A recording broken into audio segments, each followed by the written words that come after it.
The last letter from my father. There are funerals that don't just bury a man, they bury illusions. I sat quietly in the funeral home, watching the wreaths, the handshakes, and the murmurs of sympathy, but all I could see was one brutal truth. My father hadn't left me a single dime. No savings account, no house in my name, no trust fund, nothing. All he left me was an old wooden box and a letter. That's my story, Michelle. I thought I'd lost everything, but I never imagined that letter would become the greatest inheritance he could have given me.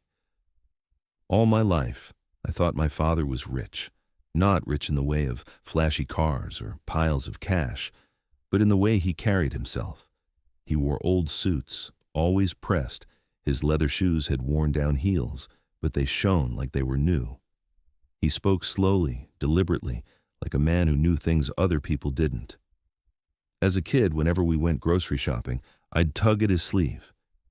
"Dad, can we buy this?" He'd smile, shake his head gently. We buy what we need, not just what we want. Back then I felt cheated compared to my friends, but I believed he was holding back money, teaching me restraint on purpose. At 18, when I left for college, my friends showed up with brand new cars and shiny laptops.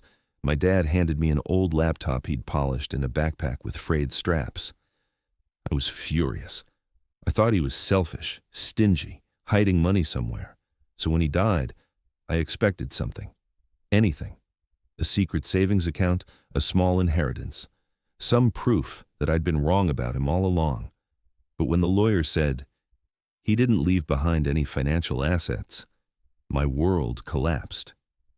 Among his few belongings, there was a small wooden box, its lock rusted. Inside were a few faded photos, a broken watch, and a neatly folded letter. On the envelope, in his familiar handwriting, it said, "To my son, when you're ready." My hands trembled as I opened it. His handwriting leaned slightly to the right, with ink smudges as if written through tears. "My son, if you're reading this, it means I'm gone. I'm sorry I couldn't leave you money. I know in your eyes that makes me a failure as a father, but I believe the greatest inheritance I can give you isn't cash. It's how to make money, how to keep it, and how to use it with kindness." I folded the letter, threw it down on the table. Tears stung my eyes, not from emotion, but from disappointment. I whispered through clenched teeth, "Dad, I don't need philosophy. I need money to live." But that night, I couldn't sleep. I picked up the letter again. The letter was divided into 3 lessons. Each one felt like a sermon, or maybe a confession. 1. Save. Live below your means. Son, people love to prove their success by what they wear or what they drive. But real wealth isn't what you show, it's what you keep. I never had much money, but by saving, I made sure our family never slept on the street. Remember this, the dollars you save today become the freedom you'll have tomorrow. I remembered all the times he refused to buy me toys, the simple dinners that were always enough. He hadn't been stingy, he'd been disciplined. 2. Invest. Plant for the future. Savings that sit idle eventually sleep. Learn to invest, not in luck or gambling, but in knowledge, skills, and people. I don't leave you a stock portfolio, but if you invest in yourself, you'll earn dividends for life. I recalled the nights he sat reading, learning a new language at 50. Back then I thought he was strange. Now I saw he was investing. 3. Live with kindness, value beyond money.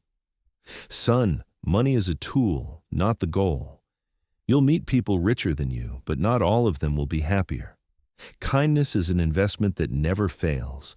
You may lose money, but if you keep kindness, you'll always have people who love and support you. I thought about the neighbors who showed up at his funeral in droves, people he'd once helped fix a pipe for or lent a few dollars to. He may have died with little money, but he'd been rich in people. In the days that followed, I carried the letter everywhere. At first, I read it with anger. Slowly, though, something in me softened. I started living by his words. I worked part-time jobs instead of racking up credit card debt. I tracked my expenses, saved a small portion each month. I bought books on personal finance, dipped my toes into basic investing. It wasn't much, but every time I faltered, his words echoed in my mind. There were moments I almost gave up, watching my friends buy cars, take vacations, flaunt their lifestyles. I felt small, left behind. But then I remembered, real wealth isn't what you show, it's what you keep. So I stayed patient. 5 years later, I signed the papers for my first apartment. Small, modest, but mine. I cried as I held the keys. I could almost see my father smiling beside me. 10 years after his death, I had a family of my own, savings, investments that grew slowly but surely. More than that, I had peace. I no longer chased what others had. I chose to live with enough, just as my father had taught me. One evening, my son asked, "Dad, why isn't our house as big as my friend's?" I smiled. I told him about his grandfather. I pulled out the old yellowing letter and placed it in his hands. "This," I said, "is the greatest thing your grandpa ever gave me, and someday I'll pass it on to you." My son's eyes lit up as he read those trembling lines, and I knew the circle was complete. Today, when I look back, I don't feel bitterness that my father left no money. I feel gratitude, because if he had left me cash, maybe I would have spent it all, wasted it, and learned nothing. But through that letter, through his words, he gave me the tools to build, to endure, to grow.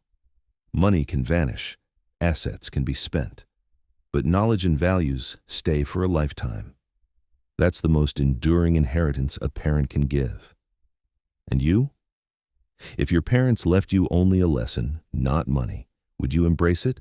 Share your thoughts in the comments, and don't forget to subscribe for more whispers about money, family, and the truths we often overlook. If you've lived through your own story of money and family, don't hesitate to write to us, because maybe, just maybe, your story could be the lesson someone else desperately needs.